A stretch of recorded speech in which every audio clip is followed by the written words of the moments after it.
a Dios. Hoy vamos a continuar en el estudio número 9 del libro de los Hechos del Espíritu Santo sobre la vida de los apóstoles, libro de los Hechos, capítulo 3, y dice el título la curación de un cojo, la curación de un paralítico. Esto hace referencia al primer milagro apostólico que ocurre después del nacimiento de la iglesia. Y sabe que cuando llegué a este punto de hablar de milagros, de hablar de un milagro, de hablar de algo tan extraordinario, tan maravilloso, tan grande, y sabe que empecé a recordar todas las veces que escuché este sermón, todas las veces que escuché hablar de la sanación de este paralítico. Ni plata ni oro tengo, pero lo que tengo te doy, en el nombre de Jesucristo, levántate y anda.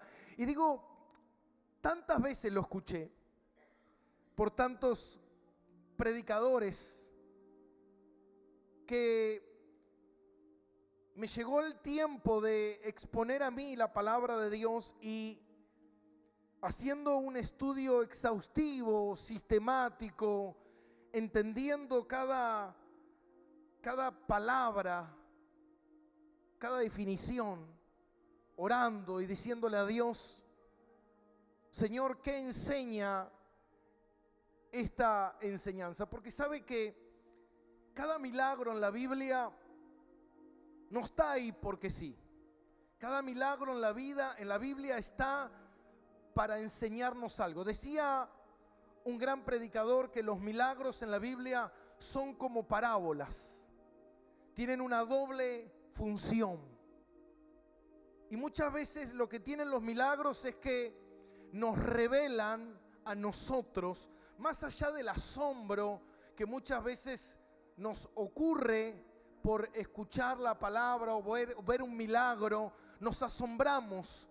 Pero ¿qué hay atrás de un milagro? ¿Qué es lo que Dios quiere que yo entienda? Porque si no, Dios haría milagros por doquier, por todos lados, para que toda la gente se convirtiera. Y sabe que los milagros no hacen que la gente se convierta. Los milagros no convencen a nadie, porque dice la palabra: aunque vean muertos resucitar, no van a creer. El creer no es por un milagro, el creer es por quién es Dios. Yo tengo que entender quién es Dios. Y cuando Dios hace un milagro, Dios está revelando quién es Él y qué es lo que Él está haciendo detrás de ese milagro. ¿Qué es lo que el Señor dejó impregnado, plasmado en las Escrituras para que yo pueda entender? Y me pasé toda esta semana pensando en esto, meditando, orando, pidiéndole a Dios sabiduría, buscando, estudiando. Pasé mucho tiempo, estuve leyendo los comentarios de John MacArthur y no encontraba nada, porque él no hace un gran énfasis en esto. Muchas veces algunos predicadores lo pasan así superficialmente porque tocan otros puntos y es válido. Pero pensé mucho y oré y le dije: Señor, esto es algo maravilloso. Creo que está bueno encontrarse con esto. Está bueno escuchar esto.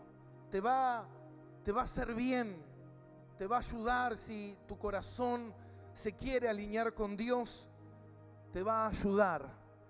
Y dice la palabra de Dios en Hechos capítulo 3, versículo 1. Vamos a leer del versículo 1 al versículo 10. Y dice así, Hechos capítulo 3, versículo 1, y dice: y Pedro y Juan, dos de los apóstoles, subían juntos al templo a la hora novena, la de la oración, y era traído un hombre cojo de nacimiento, a quien ponían cada día a la puerta del templo que se llamaba La Hermosa, para que pidiesen limosna de los que entraban en el templo. Este, cuando vio a Pedro y a Juan que iban a entrar en el templo, les rogaba que le diesen limosna. Y Pedro, con Juan fijando en él los ojos, le dijeron: míranos. Entonces él estuvo atento, esperando recibir algo de ellos. Mas Pedro dijo: no tengo plata ni oro, pero lo que tengo te doy. En el nombre de Jesucristo de Nazaret, levántate y anda. Y tomándole por la mano derecha, le levantó, y al momento se le afirmaron los pies y los tobillos, y saltando se puso en pie y anduvo. Y entrando con ellos en el templo, andando y saltando y alabando a Dios. Y todo el pueblo le vio andar y alababan a Dios, y le reconocían que era el que se sentaba a pedir limosna en la puerta del templo La Hermosa. Y se llenaron de asombro y espanto por lo que había sucedido. Qué increíble, ¿no? Qué milagro extraordinario. Pero como hablábamos recién, ¿qué nos enseña este milagro? ¿Qué es lo que Dios quiere que nosotros veamos a través de este milagro? ¿Qué es lo que Dios quiere que entendamos? Vemos aquí a un hombre paralítico que era llevado al templo, y muchas veces se confundió a este paralítico diciendo que no era ni muy cristiano, por eso no estaba dentro, ni muy mundano, por eso no estaba afuera. No, esto es una enseñanza equívoca, errónea. No es así. Primeramente, si empezamos a estudiar este pasaje de las Escrituras, vamos a entender cosas que Dios quiere que nosotros entendamos. Y dice que Pedro y Juan subieron al templo a la hora novena de la oración. Esto, la hora novena, acuérdese que los judíos contaban desde las 6 de la mañana, y ellos empezaban a contar. Entonces la hora novena eran las 3 de la tarde. En ese tiempo existía una costumbre que en las sinagogas se oraba 3 veces al día. 3 veces al día había reunión de oración, a la mañana, al mediodía y a las 3 de la tarde. Entonces la gente podía asistir a cualquiera de esos horarios a la hora de la oración. Ahora, este era un templo judío. ¿Qué tiene que ver con Pedro y Juan si ellos eran apóstoles del Señor Jesucristo y se habían convertido? Ahora, ¿por qué ellos iban al templo a la hora de la oración? Porque era el momento donde, quizás a la tarde, era el momento donde más gente se reunía.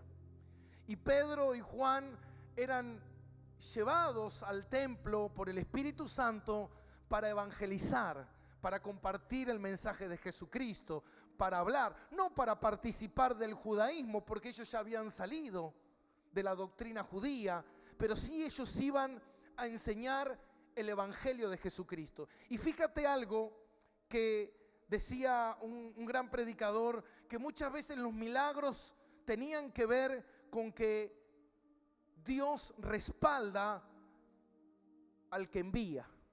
Y una de las cosas que Jesús dijo: si ustedes no creen en mi palabra, crean en mis milagros. Cuando Juan el Bautista fue detenido y antes de morir, él preguntó: ¿era este el que había de venir? Y le dijeron: díganle a Juan lo que han visto, los milagros, las señales. ¿Por qué? Porque esas señales daban el anuncio de que Jesús era el Hijo de Dios. Por eso muchos de los estudiosos le decían a Jesús: nadie puede hacer lo que tú has hecho. Nadie lo puede hacer. Jesús vino a mostrar por qué debíamos creer en Él, por qué debíamos confiar en Él. Porque verdaderamente Él es una persona de la Trinidad. Es la segunda persona de la Trinidad. Es el Hijo de Dios. Y eso es importante para poder entender este mensaje. No sabemos mucho del mendigo, solamente se habla de que era mendigo. Y si nosotros nos remontamos a ese tiempo, a esa época, hermano, en ese tiempo, la población vivía oprimida bajo el Imperio Romano y la gran mayoría de la gente era pobre. No había recursos. Imagínese ser mendigo. Era como poner cargas sobre cargas. Era terrible. Por eso que los mendigos, usted va a ver tantos relatos como el ciego. Usted va a ver tantos relatos de mendigos en los caminos, en las puertas de los templos. ¿Por qué? Porque obviamente que era el lugar donde más gente había. Usted muchas veces ve gente pidiendo monedas en las puertas de los supermercados, en las iglesias. ¿Por qué? Porque es el lugar donde la gente asiste, donde la gente va. Y qué buen lugar poder ir a la puerta de un templo a pedir limosna, porque si la gente va a la iglesia es porque de alguna u otra manera tienen un corazón que quieren buscar a Dios. Entonces qué buen lugar para poder estar ahí, para pedir algunas monedas, porque en ese tiempo no había sustento del gobierno. Al contrario, la gente cuando eran ciegos o lisiados, la gran mayoría de las personas morían, porque nadie les daba nada, porque no tenían ningún tipo de recursos, no tenían nada, absolutamente nada. Imagínese este paralítico estando ahí en esa condición. Dice que lo llevaban todos los días porque él necesitaba ser trasladado, ni siquiera se podía mover solo.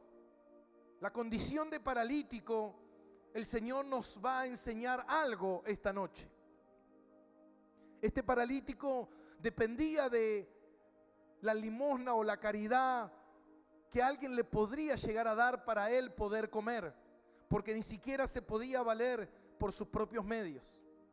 Este hombre era una persona que no tenía absolutamente nada, solamente necesitaba una moneda para quizás poder llenar su panza.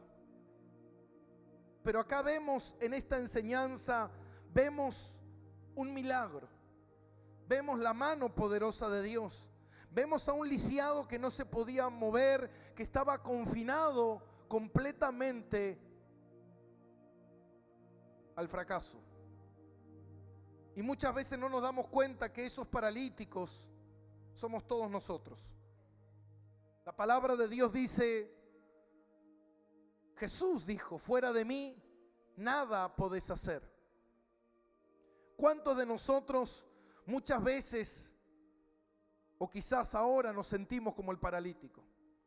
Confinados a un sufrimiento, confinados a un problema, confinados a una dificultad que este paralítico no podía resolverla. No había una operación que pudiera solucionarlo, no había una medicina que pudiera solucionarlo.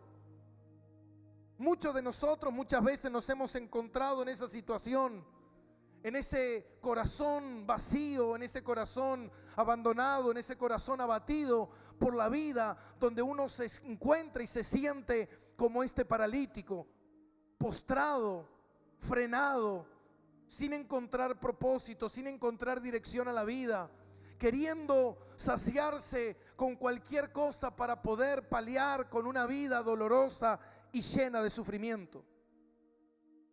Y por alguna razón Dios envía a Pedro y a Juan a este templo, La Hermosa. He visto por ahí a muchas iglesias que hasta incluso le ponen Iglesia Cristiana Evangélica Templo La Hermosa. Es una locura. ¿Qué tiene que ver con el cristianismo este templo? Era judío. Ese templo no se convierte en una iglesia evangélica, hermano, después. Simplemente es un lugar donde los discípulos podían ir a predicar el evangelio, a ser nuevos convertidos, como si pudiéramos ponerle algún templo, la diosa Diana, porque Pablo fue a predicar a la puerta del templo. Entonces le pudiéramos poner templo cristiano evangélico la diosa Diana, que era la diosa de los efesios, de los griegos. Ahora, nada tiene que ver con las cosas del Señor. Pero acá podemos ver cómo estos hombres fueron guiados y llevados. Ahora digo, yo pensaba mucho en esto Y digo, ¿cuántos paralíticos podría haber en ese momento, en ese templo o en otros templos? Porque solamente tenemos referencia de este milagro. Digo, ¿cuántos paralíticos quizás había en esa oportunidad? Quizás no era el único, quizás había 2, 3, 4, 5. Acuérdense que en ese tiempo la gente, el único recurso que tenían los paralíticos, los lisiados, era de ir y pedir y que alguien tuviera compasión de ayudarlos, porque si no se morían. No había manera de alimentarlos, no había manera, nadie les daba nada. Por eso en ese tiempo los apóstoles, ellos practicaban mucho el tema del amor hacia las viudas, hacia los huérfanos, hacia los lisiados, porque nadie se ocupaba, no había ningún tipo de sustento. Pero yo me pregunto, digo, ¿cuántos paralíticos quizás había? ¿Por qué a esta persona le ocurrió lo que ocurrió? ¿Y sabe qué, mi hermano? Y tiene que ver con que Dios muchas veces prepara situaciones para mostrar Él su poder y su gloria. Acá no dice en la Biblia, y había 14 paralíticos, y cuando Pedro y Juan entraron, empezaron a sanar a todos de la parálisis. No. Hoy podemos ver muchas veces esta equivocación que muchas veces comete el hombre. Lo podemos ver a las 12 de la noche en Pare de Sufrir. Venga a la iglesia y usted va a recibir su milagro. Y de repente vemos a un hombre administrando milagros. Recibe tu milagro, recibe tu milagro, recibe tu milagro. Y ¿sabe qué, mi hermano? Acá vemos 2 apóstoles de Jesucristo que no andaban por todos lados y decían, vos querés un milagro, toma tu milagro. Vos querés un milagro, recibí el milagro, recibí el milagro. Hermano, no. Nosotros no somos administradores de milagros. El que hace la obra es Dios. Y ayer, mientras hablaba con Eliel, justamente, yo le contaba la historia que está en Reyes, capítulo 17, la historia de Elías con la viuda de Sarepta. Y dice que en ese tiempo, si usted recuerda la palabra, dice que hubo una gran sequía sobre la tierra. Una sequía que duró 3 años y medio aproximadamente. Y que imagínense, en 3 años y medio de sequía, no hay cosecha, la gente vivía de las cosechas, vivía del ganado, no había agua, no había absolutamente nada. Imagínense el hambre, y era que el juicio de Dios había venido sobre la tierra.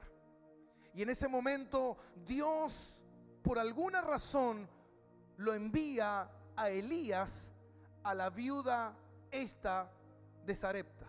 ¿Sabe que Sarepta de Sidón es una ciudad que era la ciudad donde había nacido Jezabel? Mire qué casualidad. La malvada Jezabel, esposa de Acán. Y era una ciudad completamente pagana, una ciudad idólatra, una ciudad que estaba alejada de Dios. Pero mire lo que dice en Lucas capítulo 4, versículo 25. Lucas relata aquí una historia de Jesús cuando él va a Nazaret y empieza a predicar la palabra.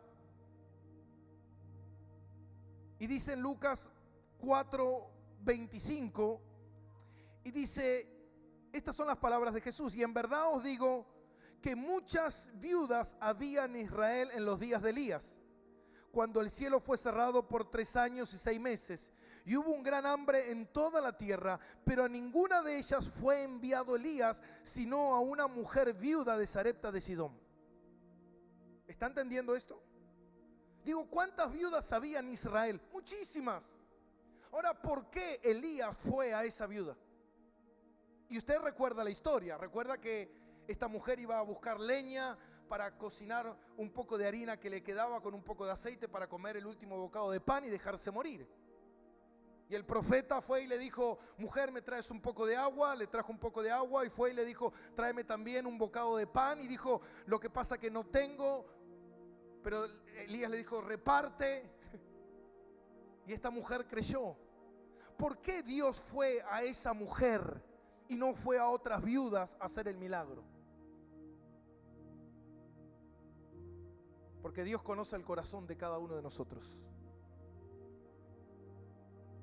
Dios vio necesario hacer un milagro en esta viuda porque estaba en un territorio donde se idolatraba a dioses paganos, estaba en un territorio donde no se buscaba a Dios, pero esta mujer, en su necesidad, en su dolor, en su sufrimiento, esta mujer estaba creyendo en Dios.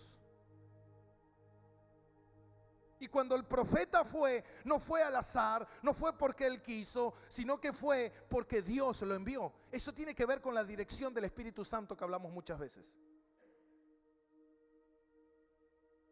Muchas veces he visto en diferentes cultos gente profetizando, soltando palabra. Y muchas veces a mí cuando me invitan a predicar, al final del culto viene gente y me dice, me da una palabra. Mira, yo no te puedo dar una palabra. Quieres una palabra y tienes la Biblia. Pero si Dios me dice que te diga algo, yo te lo digo. Pero si Dios no me dice que te diga nada, ¿qué te voy a decir? Voy a inventar. Y eso es profanación. Eso es pisotear la verdad de Dios.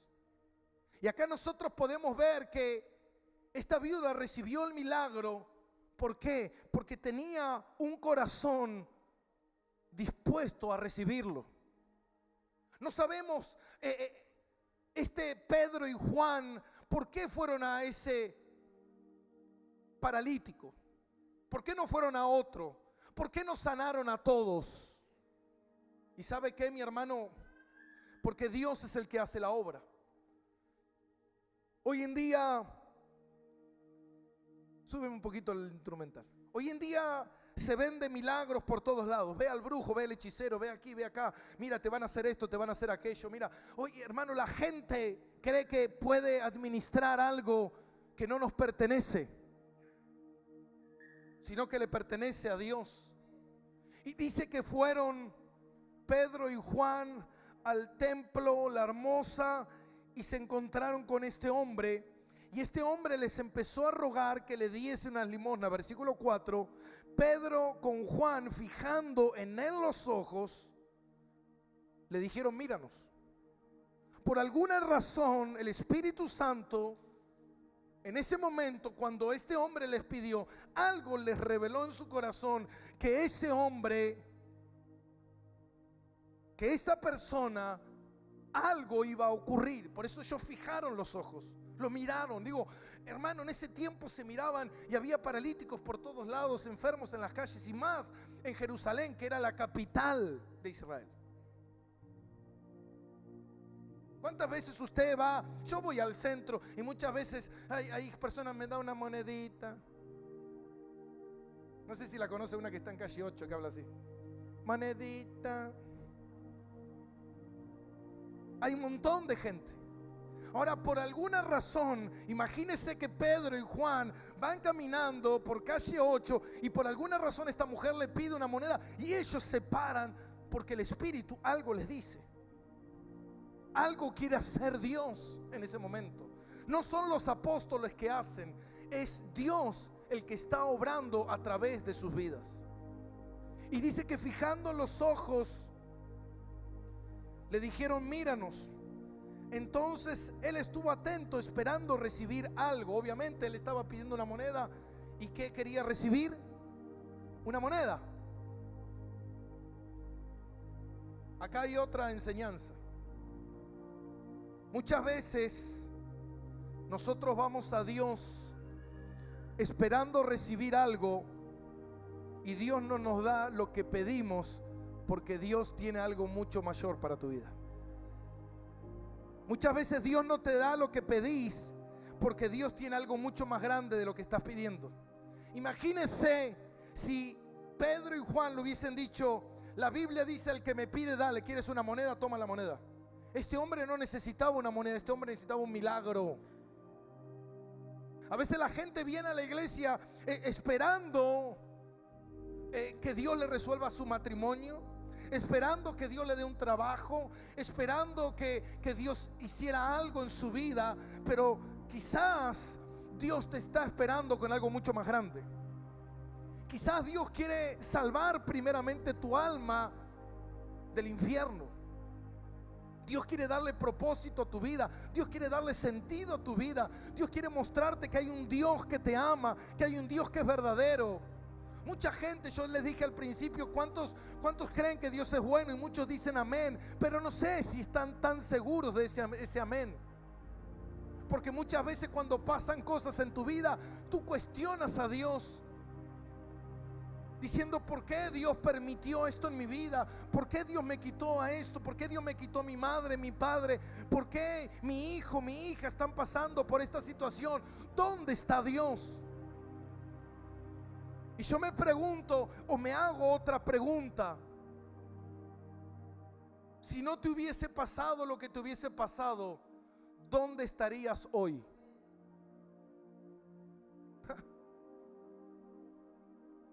Pastor, si no me hubiese pasado lo que me hubiese pasado, seguramente estaría en Dios. No creo, porque quizás lo que te pasó fue lo que Dios utilizó para que puedas escuchar a Dios. Decía un gran predicador: el sufrimiento es el que rompe los cerrojos del corazón para que la palabra de Dios pueda penetrar en tu vida. Yo muchas veces creí, cuando era niño, que de alguna manera u otra yo era medio creyente. Y es mentira eso, porque la Biblia dice que no hay un solo hombre que le busque a Dios. Es Dios el que te busca. Tú no, jamás lo vas a buscar a Dios. Jamás. Por eso yo siempre digo, cuando alguien se está muriendo o cuando alguien está muerto en un velorio, ahí ves las cosas de Dios. En el féretro ves la cruz. Vamos a hacer una oración, un rezo. Pero en una fiesta de vacaciones, en la playa con unos cocos tomando un daiquiri, y te van a hablar de Dios. ¿Qué Dios? Yo estoy fuerte, estoy bien, no necesito a Dios en mi vida, mi bolsillo está lleno de plata, soy feliz. Y la Biblia dice que sin Dios estás perdido. Porque ¿sabe qué, mi hermano? Jesús dijo: en el mundo tendréis aflicciones, pero confía, dijo el Señor, yo he vencido al mundo. La única manera de poder vencer es con Cristo. No hay nadie en esta tierra que pase por este mundo sin aflicción. Como venimos enseñando los martes, ¿por qué la gente sufre? ¿Qué necesito para sufrir? Respirar. Los mejores momentos de tu vida fueron los 9 meses que viviste en tu panza. Después de que saliste, por eso cuando el bebé sale, nace, ¿qué hace? Ya apenas nace está sufriendo. Y no hay un día en tu vida, porque a veces uno dice: bueno, ¿por qué a mí me pasan cosas malas y al otro no le pasan? Quédate tranquilo que le pasan cosas malas a todos. ¿Por qué? Porque vivimos en un mundo caído, en un mundo que fue corrompido por causa del pecado a través de Adán. La ley de la entropía. ¿Sabe lo que es la ley de la entropía? La ley de la entropía es que todo se está muriendo. Todo. Usted cada vez que se ve en el espejo, se está muriendo. Le salen canas, más arrugas, varices, celulitis, estrías. A los hombres se quedan más pelados, se le caen los dientes, le sale la panza. ¿No te diste cuenta que cada vez más viejito te volvés así, ¿viste? Porque es la ley del pecado. Dice que como entró el pecado en el hombre, entró la muerte. No hay nadie en esta tierra. Hay algo que tenés que estar seguro, que no hay nadie que va a salir de esta vida sin atravesar por la muerte. En 7.000 años, 8.000 años de historia, todos pasaron por lo mismo. Los hombres más sanos, los hombres más fuertes, los hombres más inteligentes. Como decía el rey Salomón, la muerte no mira si eres pobre o eres rico. La muerte nos alcanza a todos.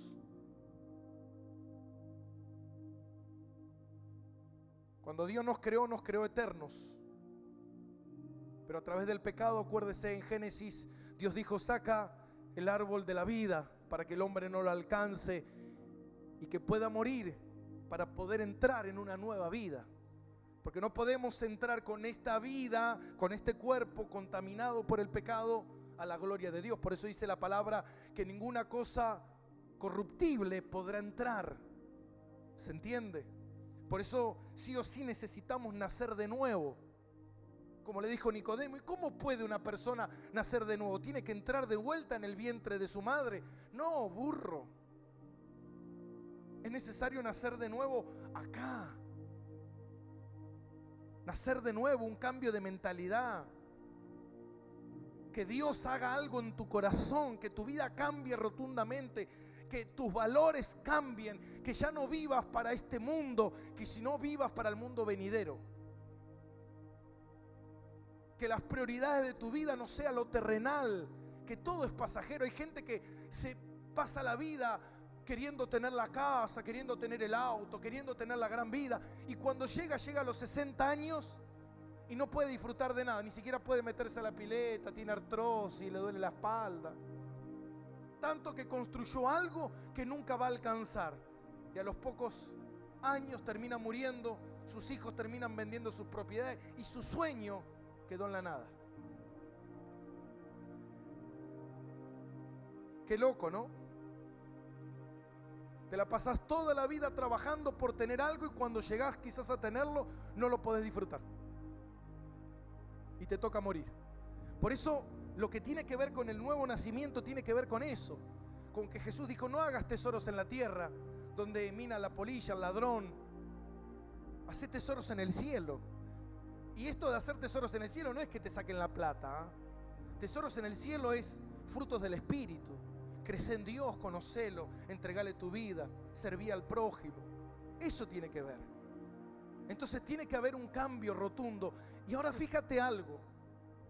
En ese momento, cuando fijaron los ojos en este paralítico y les dijo: míranos, ni plata ni oro tengo, seguramente ahí te das cuenta que no tenían un peso, pero lo que tengo te doy.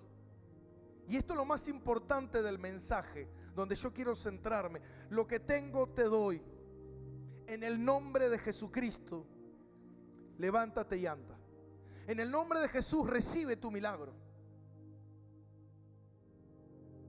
No parece nada complicado. Al contrario, parece algo hasta sencillo.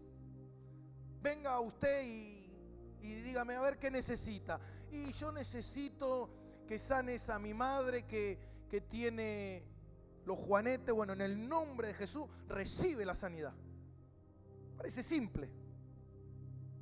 Pero la pregunta es, ¿por qué no funciona? Pedro dijo: en el nombre de Jesús, levántate y anda. Ahora, yo le puedo decir a un paralítico, te lo puedo asegurar, me traen 3 millones de paralíticos acá, y yo le digo a los 3 millones de paralíticos, uno por uno, me tomo el tiempo, en el nombre de Jesús, levántate, y no se levanta. Me voy al otro, no tiene fe, salí de acá. En el nombre de Jesús, te ordeno, levántate. No creyó tampoco, carnal ven, otro, y así. Y me puedo pasar semanas y ninguno se levanta. Ahora la pregunta es el por qué. ¿Y sabe por qué? Porque el nombre de Jesús no tiene un secreto mágico. No es una fórmula mágica en la cual la gente puede utilizarla para que las cosas ocurran. Jesús dijo que todo lo que pidieras en su nombre, y cuando oremos, terminemos nuestra oración, Padre, te lo pedimos en el nombre de Jesucristo. Ahora la pregunta es, ¿qué es un nombre? Y eso es lo importante. Porque dice, en el nombre de Jesucristo, levántate y anda, y esta persona fue sana. ¿Qué es un nombre? ¿Qué implica el nombre de Jesús? ¿Qué ocurre cuando usamos el nombre de Jesús? ¿Y por qué tanta gente profana, abusa y mal usa el nombre de Jesucristo? Y acá está el porqué. Porque mucha gente usa mal el nombre de Jesús. Ah, no, porque no es Jesús, es Yeshua. Ah, por eso, ahora voy a, en el nombre de Yeshua, tampoco se levanta. Ah, porque el pastor no tiene fe, porque el pastor no tiene la unción, porque el hermano no creyó. No, mi hermano. Tiene que ver con que el nombre de Jesús representa algo que nosotros tenemos que aprender como iglesia. Tenemos que aprender lo que es el nombre de Jesús. Y sabe que el nombre de Jesús es uno de los nombres que Dios utiliza. Es uno de los nombres de Dios. Por eso es Emmanuel, Dios con nosotros. Es uno de los nombres de Dios. Pero fíjate algo. Y hoy lo vemos tan a menudo esto, que estaría bueno que pase más seguido, ¿no? En Hechos 19, capítulo 13. Y dice, pero algunos, lo tiene Hechos 19:13, pero algunos de los judíos exorcistas ambulantes intentaron invocar el nombre del Señor Jesús sobre los que tenían espíritus malos, diciendo, os conjuro por Jesús el que predica Pablo. ¿Hasta ahí está bien o no? ¿Está bien lo que están haciendo o no? En el nombre de Jesús querían liberar a la gente, querían sacarle los demonios. Amén. Porque vieron ellos, escuche bien esto, ellos vieron a Pablo utilizar el nombre de Jesús y que ocurrieran cosas. Ellos vieron a Pablo predicar en el nombre de Jesucristo y la gente se convertía, la gente recibía sanidad, la gente recibía el Espíritu Santo. Entonces estos judíos, por eso dice la palabra, ni siquiera eran cristianos, eran judíos, quisieron utilizar el nombre de Jesús como una fórmula. Como la gente que, bueno, me trajo agua bendita de la catarata de la Virgen que lloró y la tomaron la gota así y ahora yo la tengo y si me la pongo en el cuerpo me sano. Si vas y tocas la pata de la estatua del Padre Mario, se te va el endemoniado que estás, lo endemoniado que estás. Si voy al Gauchito Gil de Corriente y voy caminando desde acá de rodilla y llego con las rodillas peladas, algo voy a recibir. Entonces estos, queriendo utilizar la misma manera, dice que empezaron a exorcizar a la gente en el nombre de Jesús. Y vos fíjate que usaban el nombre de Jesús y no está mal. Todos podemos usar el nombre de Jesús. Todo el mundo oramos en el nombre de Jesús. Todo el mundo se cuelga un rosario. Todo el mundo tiene una estampita de San Expedito y de San Cayetano. ¿Qué está mal, pastor? Son fórmulas que queremos implementar en nuestra vida para que nos vaya bien. Y estos quisieron hacer lo mismo. Y dice, y los conjuro por Jesús, el que predica Pablo, porque habían escuchado a Pablo predicar. Y había 7 hijos de un tal Esceva, judío, jefe de los sacerdotes, que hacían esto. Pero respondiendo el espíritu malo, dijo, a Jesús conozco y sé quién es Pablo, pero vosotros, ¿quiénes sos? ¿Va entendiendo un poco qué significa el nombre de Jesús? A Jesús lo conozco, dijo el demonio. A Pablo escuché hablar de él, porque otros demonios amigos míos fueron expulsados por un tal Pablo que parece que el Señor Jesús lo respalda. Pero ustedes, ¿de dónde vinieron? Y dice que el Espíritu le saltó encima.